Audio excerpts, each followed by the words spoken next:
Om Swastiastu. Saya Niputu Diandarmayanti, nomor absen 29 dari kelas 11 OTKP 1. Sekarang saya akan menjelaskan tentang pembuatan DUK, materi dari menyusun daftar urut kepangkatan atau DUK pegawai.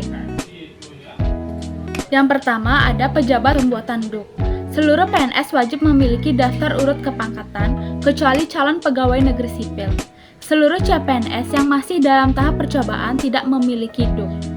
DUK bagi tiap-tiap PNS berasal dari suatu satuan organisasi negara.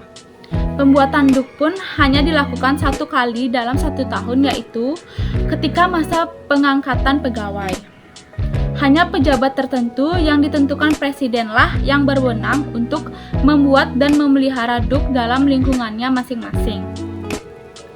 Pihak-pihak yang berwenang antara lain adalah: yang pertama, menteri; yang kedua, jaksa agung; yang ketiga, pimpinan kesekretariatan lembaga tertinggi atau tinggi negara; yang keempat, pimpinan lembaga pemerintahan non-departemen; yang kelima, gubernur kepala daerah tingkat 1; yang keenam, pejabat lain yang ditentukan oleh presiden.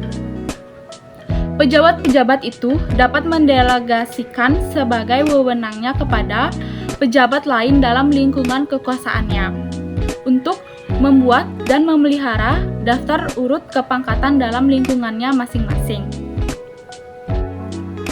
Pejabat yang setingkat dengan pejabat yang memangku jabatan struktural eselon 5 antara lain adalah: yang pertama, penelik sekolah dasar; yang kedua, penelik pendidikan agama; yang ketiga, kepala sekolah dasar; yang keempat, pejabat lain yang setingkat dan dapat menggantikan.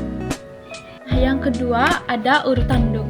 Berikut ini merupakan unsur-unsur yang digunakan dalam pembuatan DUK yang disusun secara berturut-turut sesuai Peraturan Pemerintahan Nomor 15 Tahun 1979. Yang pertama, pengangkatan pegawai negeri sipil yang berpangkat lebih tinggi dicantumkan dalam nomor urut yang lebih tinggi dalam daftar urut kepangkatan.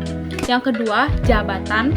Apabila ada 2 orang atau lebih pegawai negeri sipil yang berpangkat sama dan diangkat dalam pangkat itu dalam waktu yang sama pula, maka di antara mereka yang memangku jabatan lebih tinggi dicantumkan dalam nomor urut yang lebih tinggi dalam daftar urut kepangkatan.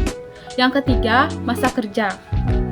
Apabila ada 2 orang atau lebih pegawai negeri sipil yang berpangkat sama dan memangku jabatan yang sama, maka di antara mereka yang memiliki masa kerja sebagai pegawai negeri sipil yang lebih lama dicantumkan dalam nomor urut yang lebih tinggi dalam daftar urut kepangkatan.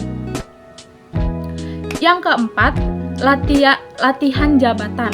Apabila ada 2 orang atau lebih pegawai negeri sipil yang berpangkat sama, memangku jabatan yang sama, dan memiliki masa kerja yang sama, maka di antara mereka yang pernah mengikuti latihan jabatan yang dicantumkan dalam nomor urut yang lebih tinggi dalam daftar urut kepangkatan.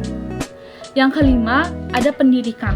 Apabila ada 2 orang atau lebih pegawai negeri sipil yang berpangkat sama, memangku jabatan yang sama, memiliki masa kerja yang sama, dan lulus dari latihan jabatan yang sama, maka di antara mereka yang lulus dari pendidikan yang lebih tinggi dicantumkan dalam nomor urut yang lebih tinggi dalam daftar urut kepangkatan.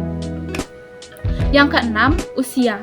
Apabila ada 2 atau lebih pegawai negeri sipil yang berpangkatan sama, memangku jabatan yang sama, memiliki masa kerja yang sama, lulus dari latihan jabatan yang sama, dan lulus dari pendidikan yang sama, maka di antara mereka yang berusia lebih tua dicantumkan dalam nomor urut yang lebih tinggi dalam daftar urut kepangkatan. Ketiga, ada penghapusan sementara dan penggantian DUK.